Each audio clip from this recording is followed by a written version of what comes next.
नमस्कार, आप देख रहे हैं न्यूज़ 18 का डिजिटल प्लेटफॉर्म। मैं हूं आपके साथ सृष्टि शेखर। आज हम बात करेंगे उस संकट की जिसने पूरी दुनिया की धड़कनें तेज कर दी है।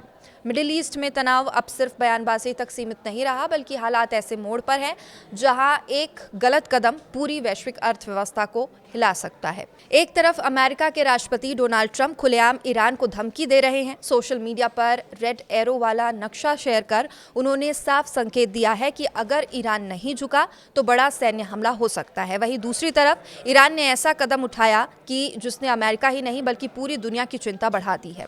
ईरान ने आधिकारिक तौर पर एक नए संगठन पर्शियन गल्फ स्टेट अथॉरिटी यानी पीजीएसए के गठन का ऐलान कर दिया। दावा किया जा रहा है कि यहां दुनिया के सबसे अहम तेल मार्ग स्ट्रेट ऑफ हॉर्मुज पर ईरान का लगभग पूर्ण नियंत्रण लागू होगा। सवाल यह है कि आखिर पीजीएसए क्या है, तो हॉर्मुज इतना महत्वपूर्ण क्यों है, ट्रंप की धमकी के पीछे क्या रणनीति है और क्या दुनिया एक बड़े युद्ध और आर्थिक संकट की ओर बढ़ रही है। आज के इस वीडियो में हम पूरी कहानी विस्तार से समझेंगे। सबसे पहले समझते हैं आखिर हॉर्मुज इतना महत्वपूर्ण क्यों है। स्ट्रेट ऑफ हॉर्मुज दुनिया के सबसे महत्वपूर्ण समुद्री रास्तों में से एक है और फारस की खाड़ी को अरब सागर से ये जोड़ता है, लेकिन इसकी असली ताकत इसके भूगोल से नहीं बल्कि इसकी आर्थिक अहमियत में छिपी हुई है। दुनिया का लगभग 20% कच्चा तेल इसी रास्ते से होकर गुजरता है। सऊदी अरब, यूएई, कुवैत, इराक और कतर जैसे बड़े तेल उत्पादक देशों का निर्यात इसी मार्ग पर निर्भर है। यानी अगर हॉर्मुज रुका तो दुनिया की तेल सप्लाई पर इसका असर पड़ेगा। अब ईरान ने इसी रास्ते पर अपनी मजबूत पकड़ बनाने का ऐलान कर दिया है। ईरान की पहले से ही यहाँ पकड़ काफ़ी मजबूत है। ईरान की सर्वोच्च सुरक्षा परिषद ने सोमवार को पर्शियन गल्फ स्टेट अथॉरिटी यानी कि पीजीएसए के गठन की घोषणा की। ईरानी अधिकारियों का कहना है कि यह नया संगठन हॉर्मुज से गुजरने वाले पूरे समुद्री ट्रैफिक को नियंत्रित करेगा। अब इसका मतलब क्या है ये भी समझते हैं। अगर इस रास्ते से गुजरने वाले जहाज़ों को ईरान के नए नियम मानने होंगे, उन्हें विशेष अनुमति लेनी पड़ेगी, भारी टैक्स देना पड़ सकता है और हर गतिविधि पर ईरानी निगरानी बढ़ सकती है। ईरानी संसद की राष्ट्रीय सुरक्षा समिति के प्रमुख इब्राहिम अजीजी ने कहा कि ये एक प्रोफेशनल मैकेनिज्म है जिसके जरिए ईरान इस रणनीतिक जलमार्ग को अपने हिसाब से संचालित करेगा। रिपोर्ट्स के मुताबिक अंतर्राष्ट्रीय जहाज़ों को ईमेल के जरिए नए नियम भेजे जा रहे हैं। अब सोचिए, अगर दुनिया के सबसे महत्वपूर्ण तेल मार्ग पर एक देश का इतना मजबूत नियंत्रण हो जाए तो वैश्विक बाजार पर इसका डर क्यों नहीं फैलेगा। दरअसल पिछले कुछ महीनों से मिडिल ईस्ट में हालात लगातार बिगड़ रहे हैं। 28 फरवरी को अमेरिका और इसराइल ईरान के खिलाफ बड़े पैमाने पर हवाई हमले हुए। अमेरिका का दावा था ईरान का परमाणु कार्यक्रम क्षेत्रीय सुरक्षा के लिए खतरा है और ईरान ने इसे सीधा हमला और युद्ध की कार्रवाई बताया। इसके बाद से दोनों देशों में तनाव बढ़ा। हालांकि सीज फायर होने के बावजूद भी यहाँ पर तनाव की स्थिति कम नहीं दिखाई दे रही है। ईरान ने जवाबी कार्रवाई शुरू की। धीरे धीरे हॉर्मुज में जहाज़ों की आवाजाही प्रभावित हुई। कई जहाज़ों को रोका गया, कुछ पर हमले हुए। वैश्विक बाजारों में तेल की कीमतों में असर देखने को मिला।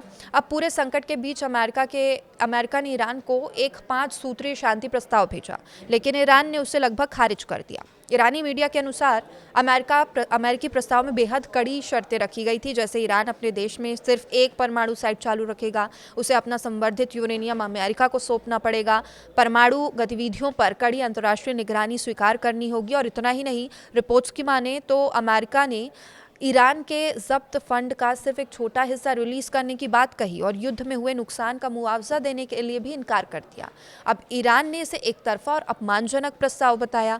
ईरानी विदेश मंत्रालय के प्रवक्ता इस्माइल बकाई ने कहा कि ईरान ने अमेरिकी प्रस्ताव पर अपनी गंभीर चिंताएं जताते हुए जवाब भेज दिया है। उन्होंने ये भी खुलासा किया कि पाकिस्तान की मध्यस्थता में दोनों देशों के बीच बैक चैनल बातचीत चल रही है और उन्होंने साफ कर दिया कि ईरान किसी भी दबाव में झुकने वाला नहीं है।